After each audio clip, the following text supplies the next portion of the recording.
The question of sovereignty is a term that we are hearing more and more in connection with a wide range of issues, notably food sovereignty. On this question of sovereignty, can we also talk about digital sovereignty? Absolutely, and it's a subject on which there's a lot to be said. And to simplify things, I'd say that digital sovereignty means data control.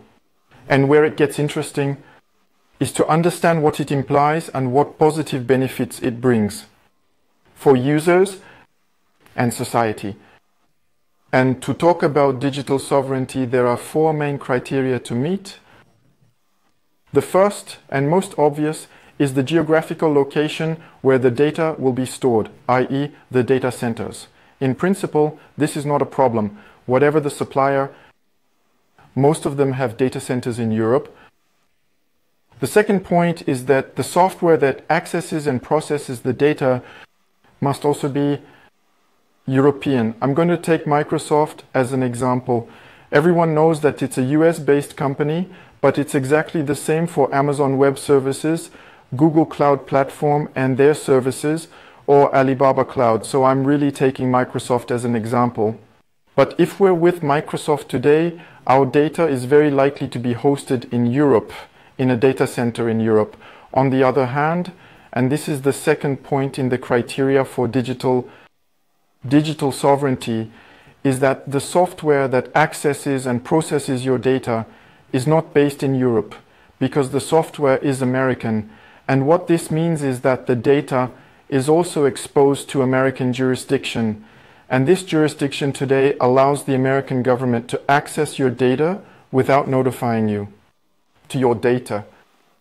So the third point is that the legal fortress of the company that develops the software and manages the data centers must also be based in Europe. And the fourth point is that the company developing the software and the data centers must be economically independent so as not to be subject to pressure from any state or interest, contrary to those of the users or the company's values. Because today, all data is concentrated in around 3 or 4 companies worldwide, which are American and increasingly Chinese.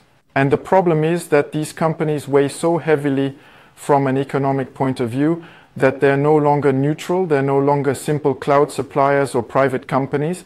They're companies that are deeply linked to their state, their government, or to very influential pressure groups. So checking these 4 boxes also generates numerous benefits beyond data control.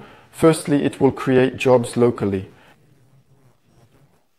Then, the taxes of companies that are European, that develop technologies locally, they'll pay their taxes in Europe and not evade taxes, because let's not kid ourselves, these web giants, they build data centers in Europe. They have representatives in Europe, but taxes are not paid in Europe, or they pay the bare minimum. Whereas in the case of a European company, all the taxes will be paid in Europe, plus the salaries of the people who will be paid and who will also spend their money in Europe. It also puts European manufacturers to work. For example, at Infomaniak, whenever possible, we only work with European suppliers to build our data centers and solar power plants. But not only that. Now we also equip all our SSDs with Swiss-bit servers, which are made in Germany and designed in Switzerland, and the solar panels we typically build are all modules that are entirely made in Europe. And then, when you meet these 4 criteria and are truly digitally sovereign, we develop real technological expertise, and that's what's going to generate economic value in Europe and create real know-how here. And it's this that will, in the years to come, increasingly create a real comparative advantage, because by only positioning ourselves using solutions that have been developed on the right and left of the world map, we're the end consumer, and we're completely dependent on these technologies and the prices these suppliers offer us. And that's going to raise the level of training, it's going to encourage the emergence of new training courses, and it's really a virtuous circle. And then there's the whole ecological aspect, because in Europe, because of our values and our commitments, the energies used are not the same as in China or the United States. Typically, dams, solar power plants, windmills and nuclear power plants have a drastically lower carbon impact than coal oil or gas, which are the main energies in the United States, and in China, it's mostly coal, even if we are impressed by images of mega solar farms being built in China. Europe is really much more committed than the United States in this respect, and the data centers that are being built today are energy pits. So the energy aspect is really very important. Today, we can count on the fingers of one hand the number of companies in Switzerland and France that meet these criteria. All our data is captured by American or Chinese multinationals or companies masquerading as European, but in fact reselling American or Chinese solutions. In other words, they're just front companies that create a graphic overlay and pay licenses to these companies. With this in mind, we could ask ourselves why we find ourselves in this situation. If we're capable of meeting our own digital needs, perhaps there's a reason why, when we have needs, we turn to the United States or China. We have schools that are at the forefront of international rankings. We also have the know-how. Energy is not a problem. What's happening is that we have a big imposter syndrome and people don't believe in us. When the American government needs a technology that doesn't exist, it automatically turns to American companies to develop it. It wouldn't even come up for discussion in the US to call on a Chinese company to meet cloud computing needs, for example. In Europe, we have the companies, the know-how and the schools, but we lack the opposite. Let ourselves be convinced that we're not capable of doing it, that we don't have the confidence in ourselves, and we're going to choose American providers who will give us special contracts.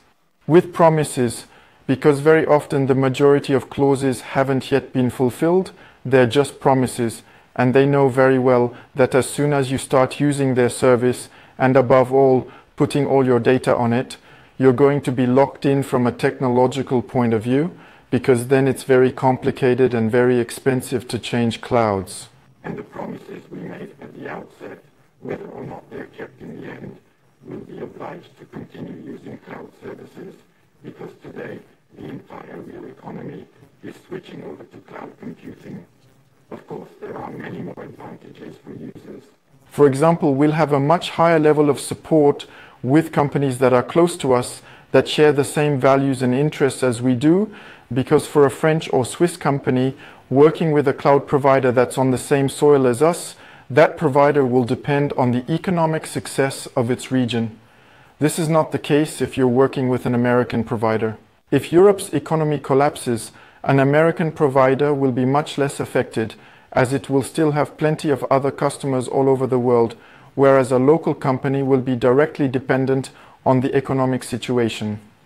Then there are the obvious security advantages, and if you find this strange, I really invite you to type it into a search engine. Type in any multinational company and put security right behind it, or security breach, and you'll see all the articles that come out every week on the subject. Whereas European companies based on open source technologies, which are audited worldwide, whose code is transparent, all hackers can access this code. There are far fewer security flaws precisely because it is much more open, and also trust, because anyone can go and check how our data is processed. It's not a black box that you just have to trust, and the problem is that trusting companies that are very close to their government and have such high economic interests is a big risk, especially when some of these multinational companies today have a business model based on advertising.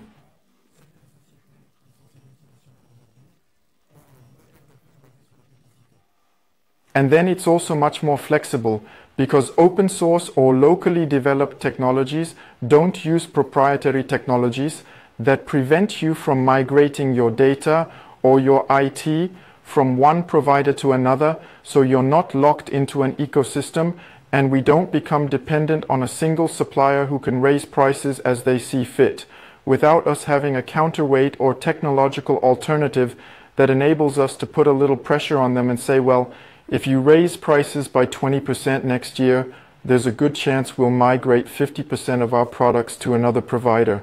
This possibility we have with local players, we don't have with today's tech giants. And then there's the cost control, because when you work with local players who have mastered their technology, they don't depend on licenses or intermediary players who will increase costs. And let's not kid ourselves.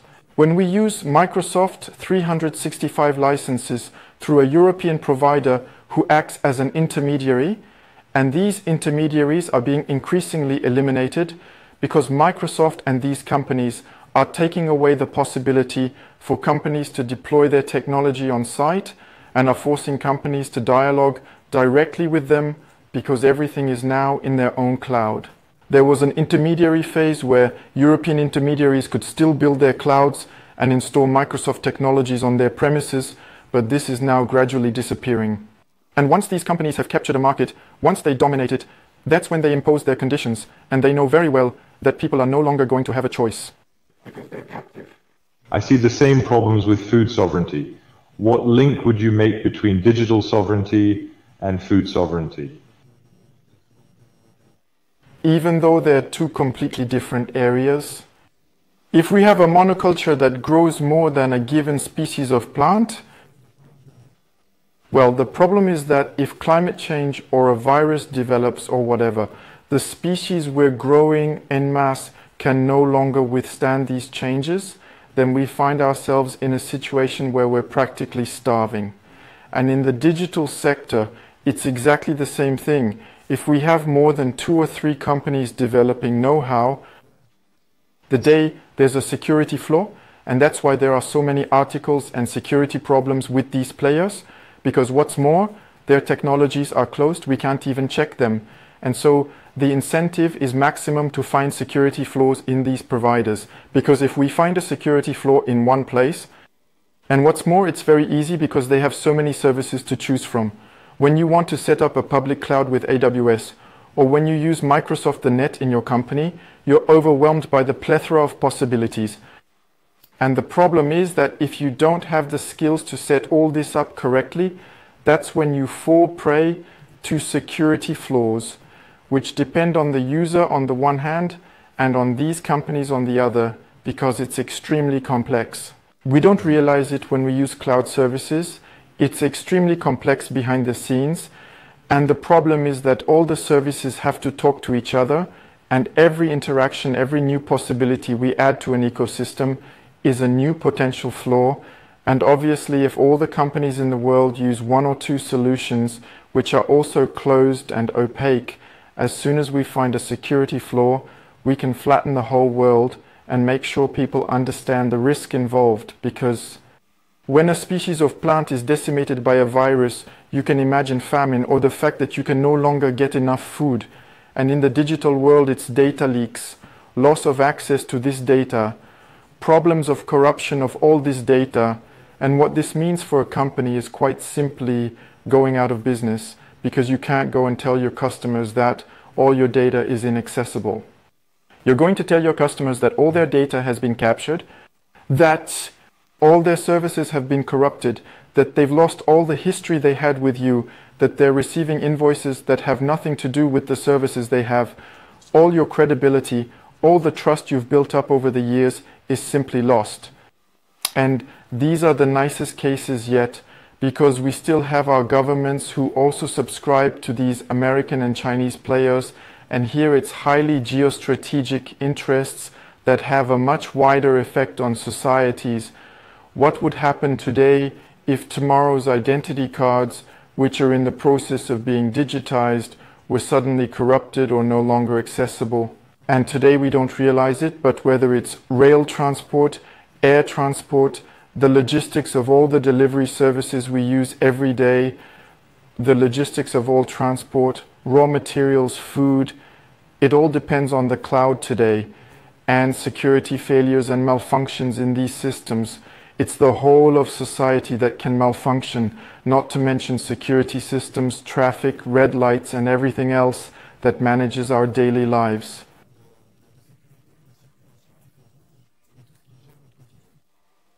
I just want to say something to connect this story of digital sovereignty and food sovereignty.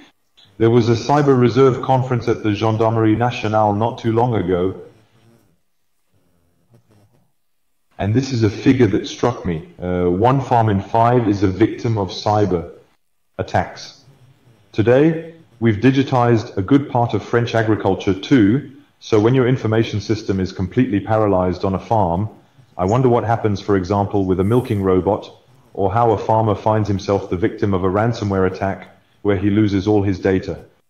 As you describe it, this connection where today everything is given, in the sense that we really do have a digital double everywhere, and the risk of breaches really raises questions about this technological monoculture. And we're talking about a sovereign cloud in Europe, but I know that sometimes foreign companies try to impose their views, and we get the impression that in Europe we're trying to put a truly European cloud out of action.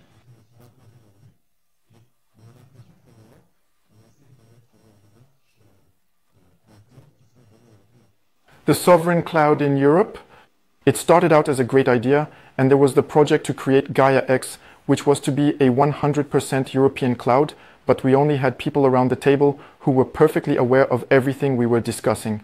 The problem is that the players who currently have a monopoly in digital technologies obviously saw this potential financial loss and put economic pressure on them. They applied economic pressure, they started sponsoring massive events, they started invading the Gaia X board of directors, and from then on everything was lost, and we've got 100% sovereign players like Scaleway who have thrown in the towel and who have gone away from there saying we're no longer making a sovereign cloud at all. So, sabotage has worked very well here, and the preferred route, at least in France and Switzerland, is through legal agreements. Legal agreements, and it's not for nothing that we're now talking about a trusted cloud, and that these American companies are joining forces with long-established French companies. But trust is just a word, because the software that processes and accesses the data is 100% American. Today we're dealing with an economic, security, and strategic problem, and the problem is that it's not the law that can solve it, just as it's not the law that can ensure that plants in a field survive a new virus because only that plant is grown. People know very well that, strategically speaking, digital technology and the cloud are the most important comparative advantage for the next 50 years. Tomorrow it's artificial intelligence, and artificial intelligence is directly linked to data. Data that today is only captured by 3 or 4 companies in the world. And that's why these players will do anything to keep their monopoly on data. At the moment, we're seeing attempts by the European Commission to regain control. On December 5th, I saw that a major project of common European interest on the cloud was about to be launched, with 2.6 billion euros on the table, part of it public money co-sponsored by France and Germany, so let's hope it doesn't abort like the Gaia project, and that we're really on a sovereign European cloud. We often hear that today these services are free, so there's going to be a financial cost to switching to more sovereign solutions too. But I also hear it said that when it's free, you're the product, so it's important to bear that in mind. It's something we often forget, that when it's free, the data is often exploited and resold. So why is it so important to regain control over personal data? I understand everything you've said about the sovereign aspect and the importance of having these comparative advantages and creating value on European territory. But for someone whose data is currently hosted by an American company, what's the point? Why is it important for them to regain control of their data? Because it's more expensive already directly, the wallet. It's paying more and more. It's the end of the free 15 That's gigas. right, because in fact these players always have the same strategy, which is 100% free, unlimited, and when the market is captured, prices go up, people have no choice, people don't know how to get all their images out of Google Photos. So what do people do? They pay for Google Photos. They buy, everyone's on YouTube. Well, what does YouTube do when they realize that in fact YouTube is the only thing left on the web? Well, they triple or quadruple the frequency of ads, launch paid offers, play with prices from one country to another. It's amazing to see how much YouTube Premium costs in India or Argentina compared to France or Switzerland. They know very well that it's just a matter of time. At first, YouTube Premium was a failure, and now it's a success. There are a lot more people who are caught up in it because it's just unbearable to be subjected to these ads. Same thing with streaming platforms like Netflix, Apple TV, etc. Once they've captured enough of the market, they say, well, now you're paying, but you'll also get ads. But don't worry, it's going to enable people with less means to get a cheaper offer, and that's how they start. And it'll end up like traditional television, with ads all over the place, and people paying for them. There are other advantages besides cost, such as security, because these companies are much more exposed to security breaches due to the complexity of their offer, and also due to their monoculture, and also due to the lack of transparency in the system. In ChatGPT, there are people who, by using very specific prompts, are able to extract confidential and personal data with which ChatGPT has been trained. So there's no miracle, our data is used. And then there's flexibility. If one day you're with a cloud provider that you're no longer happy with, you have the freedom to export your data to go elsewhere. I'll give you just one example, because I've experienced it myself. You buy an Apple cell phone. A cell phone, all the first price models, which are already very expensive, have photo sensors that shoot in 4 frames and produce images in RAW format, where each image weighs a minimum of 2 or 30 megabytes. So things are moving very fast. Then, what happens? You get a warning message that your storage space is full. People don't want to lose their photos. People don't want to take the time to transfer photos manually to a computer because they've done everything to make it a living hell.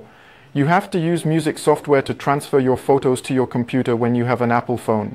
The easiest option is, but it's cheap, for a few euros.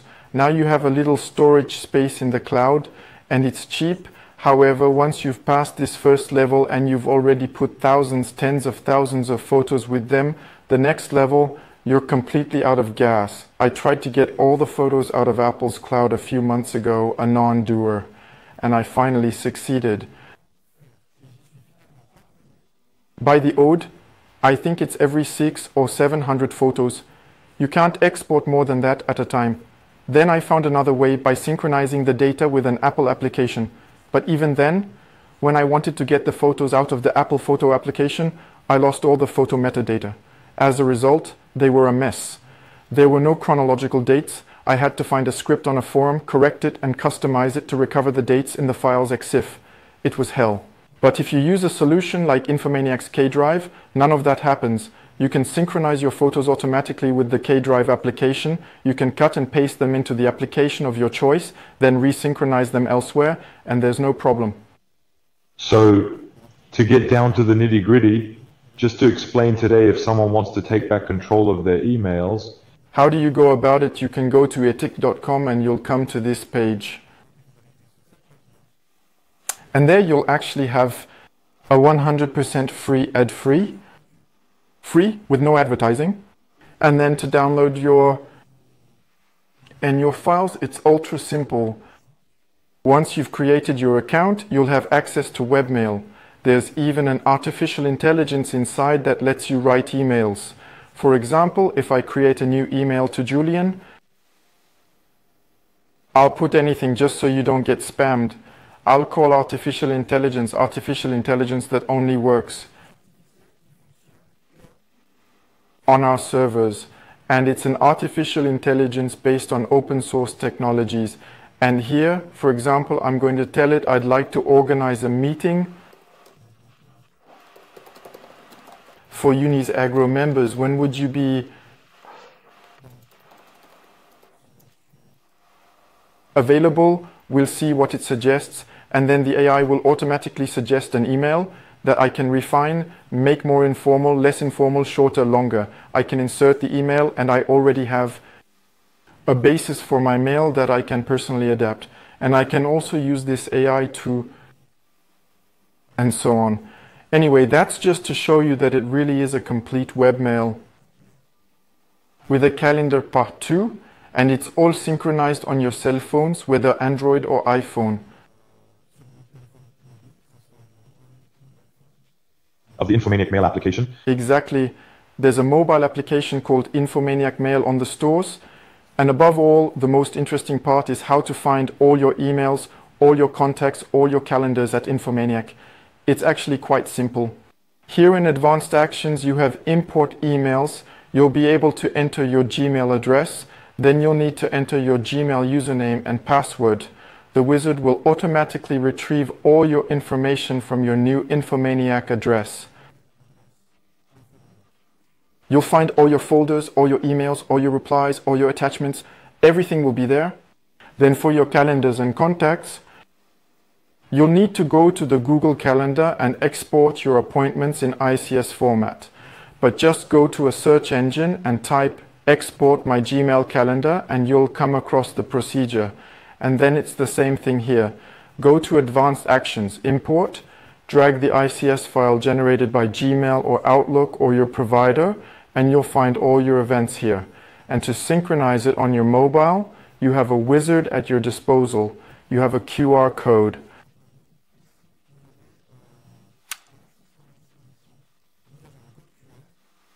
Code that allows you to start synchronizing your phone's configuration so that you can find all your contacts and appointments on your phone. And now for the Drive part. I'm on the K-Drive web interface here in Settings.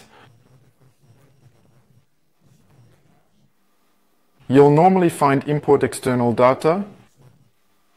And here you have a wizard which lets you retrieve all your data from K-Drive, Dropbox, Google Drive, OneDrive, Nextcloud, even if you use or any solution compatible with the WebDAV protocol. So as far as your personal drive and emails are concerned, how can you repatriate everything to a player who is 100% sovereign, independent, and at the cutting edge of ecology too? Because that's an area we haven't talked about. Ecologically speaking, the way our industry works today is just like it was 15 years ago. This means that we're still air conditioning data centers when we really don't need to. And it means that we're releasing all the energy we use for digital technology into the atmosphere, or even worse, into the oceans, which don't need to be warmed up at all right now. It's important. Is it important?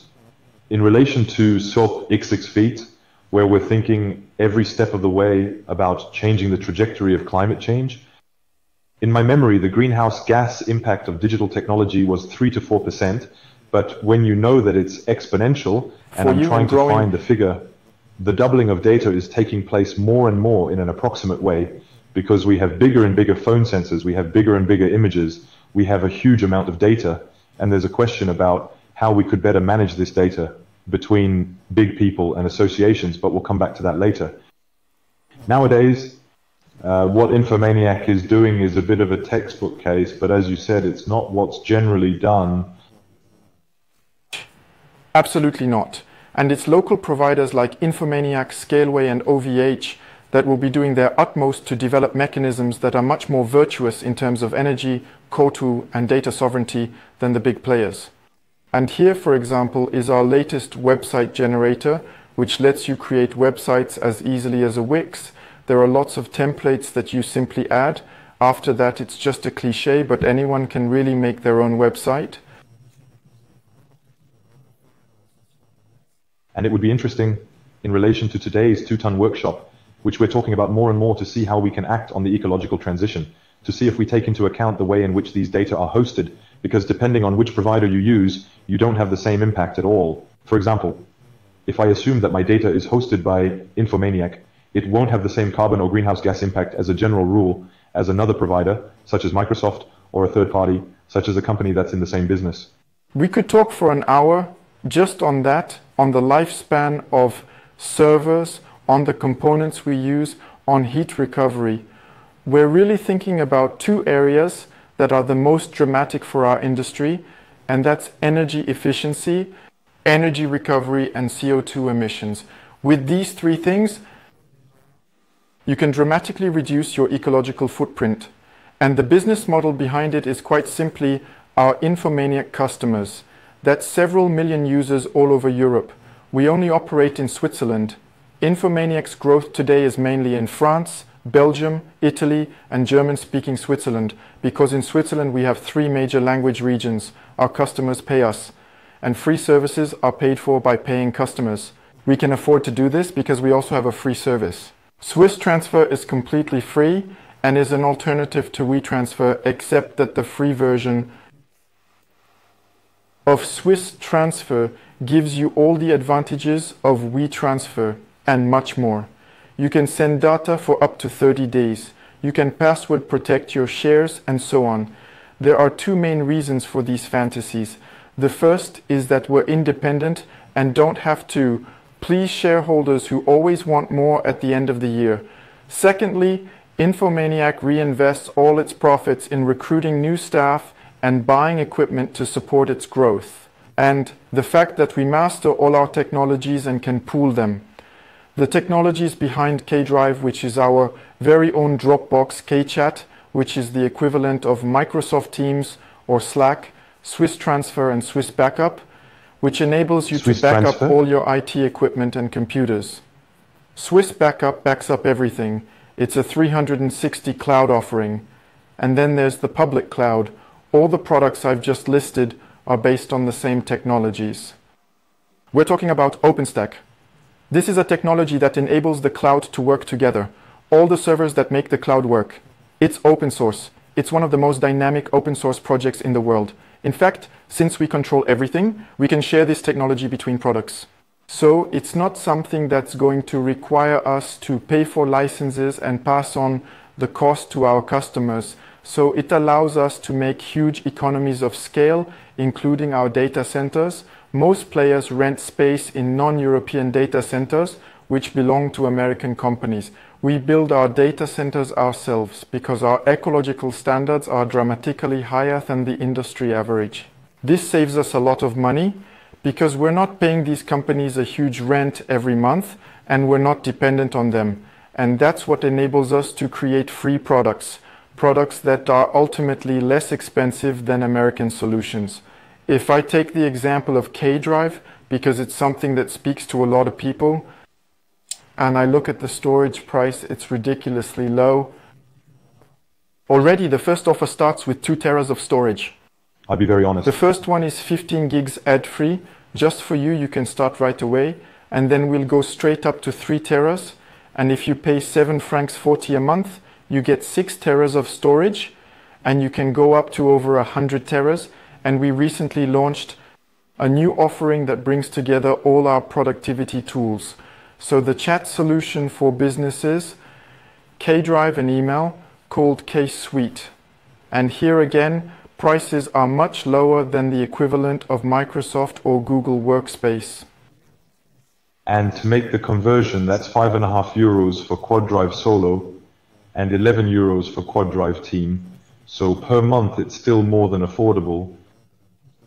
Given the storage space allocated, it's really cheap. And here, if I look at K-Suite, it's per user because it's much more for business K-Suite, even if there are a lot of individuals who also use it with their domain name. Because here, everything is personalized around your domain name. And here, per user, it's 15 gigas of storage, which is a lot. For example, with 10 users, you already have 15 times 10 gigas of storage.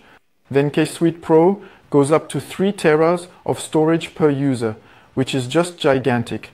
As soon as there are 3, that means 9 teras of storage. And the enterprise offer goes up to 6 teras per user.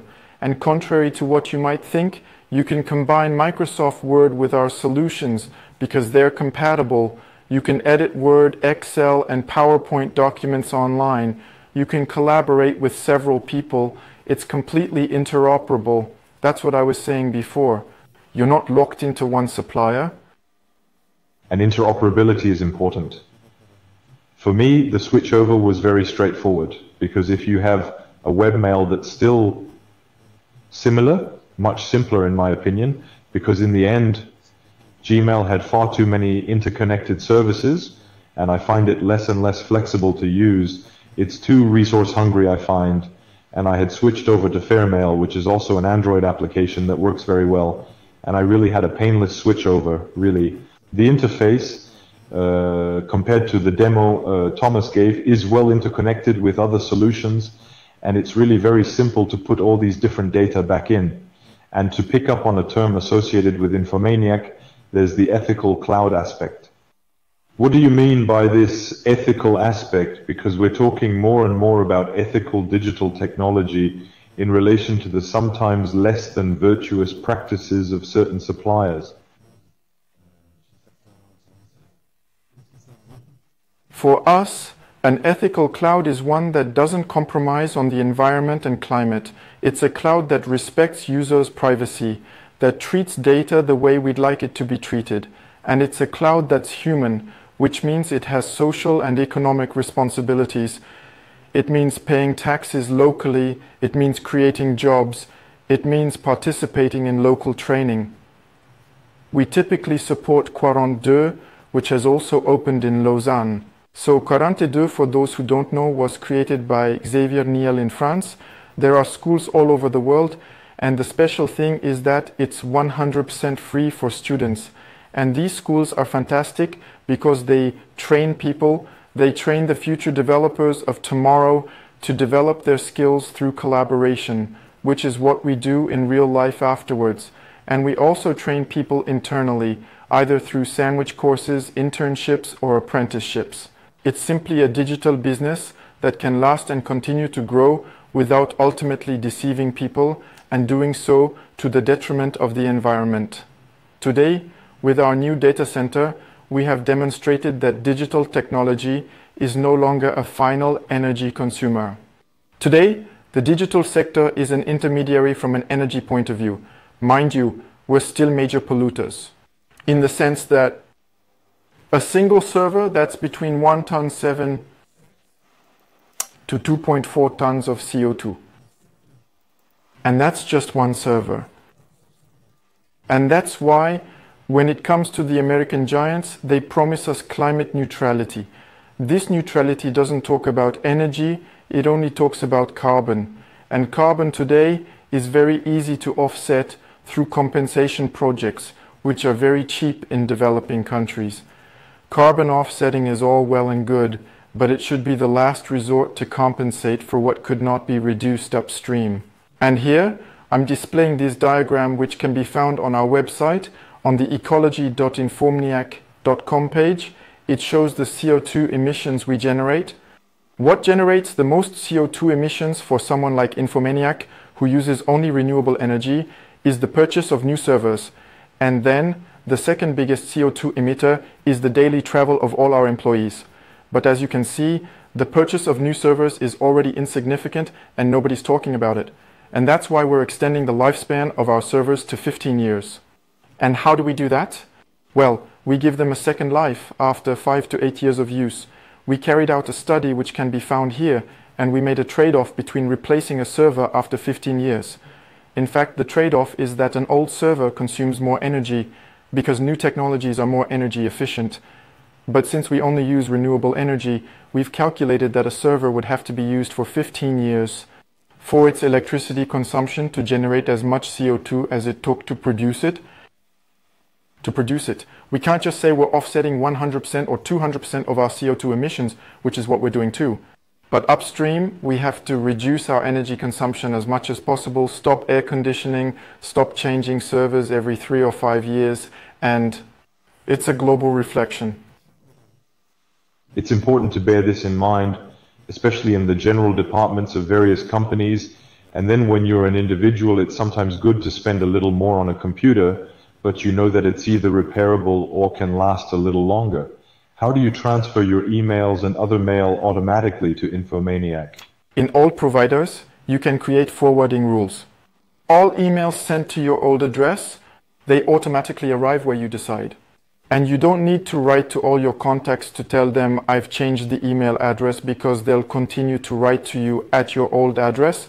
Then you'll reply to them with your new address, and then they'll write to you at the new address. It's really painless, and you're sure not to miss any emails this way.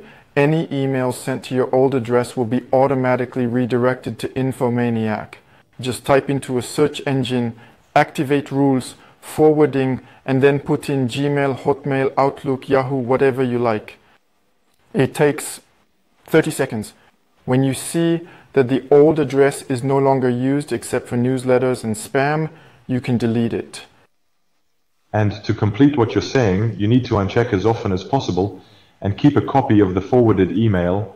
That's why you need to make it jump like that, to avoid keeping the copy of the email in the old mailbox. When you can do it, yes, it's a good idea.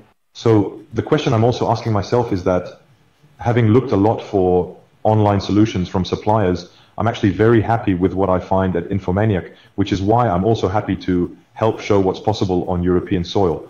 Ultimately, if Infomaniak continues to grow, it's going to become a kind of Microsoft in the long run. The aim is to ensure that we don't end up with a monoculture, that other companies develop this know-how, gain confidence and say, yes, we can do it. We have some of the best run schools in the world. The Americans and Chinese come to train at our polytechnics and world-renowned schools, and we have everything they need to do so. The goal is to have lots of Infomaniak, lots of Scaleway, lots of OVH, lots of companies developing know-how. So before closing this webinar, tomorrow Infomaniak, if I make an analogy with the world of agronomy, it's more in a logic of trial and error or pollination, rather than wanting to grow in terms of an organism. We still have to grow enough to remain technologically independent. The real challenge for us, and that's why every euro of profit is reinvested in hardware and human resources and job development, because if we want to stay at the cutting edge, offer credible alternatives to companies that weigh billions and have thousands of developers, we also need to have a certain critical mass to maintain our technologies and control what we do from end to end. Because it's pretty incredible what we can do with 210 people, from the data centers to the software layer, to the UX, to the designers, to everything. And we can afford to do this because we don't relocate, because all the staff are in the same place. We can talk to each other, we can pool skills, resources and know-how. There's a limit to this, however, and that's why we need to be able to recruit. So we need to have some growth. Given that the new oil is data, which drives AIs with gigantic quantities of data, the battle is not going to stop. So I understand the rather infomaniacal strategy. Back in the day, in the years between 2000 and 2015, there were lots of web hosts all over the place, but even the hosts you might think of as independent actually belonged to a few groups that owned all the other hosts, bought them out, and squeeze as much value out of them as they can to make as much profit as possible. And that's why, as I was saying, unfortunately, there aren't that many independent companies out there creating real know-how. And that's why it's important to choose your cloud provider for ecological and economic reasons, and also quite simply for your wallet and your own interests in terms of privacy and security. To conclude this seminar, what I'd like to encourage people who are looking to regain control of their data is to try it out. Once again, I've come a long way since I decided 3 years ago, soon to be 4, to get out of my own way. Testing solutions. It's true that the user experience is very important, and I'm sure that today, given Infomaniak's range of services and values, which are the same as mine, I really encourage you to try out the services, and you'll see that it's much more painless than you might think to regain control of your data.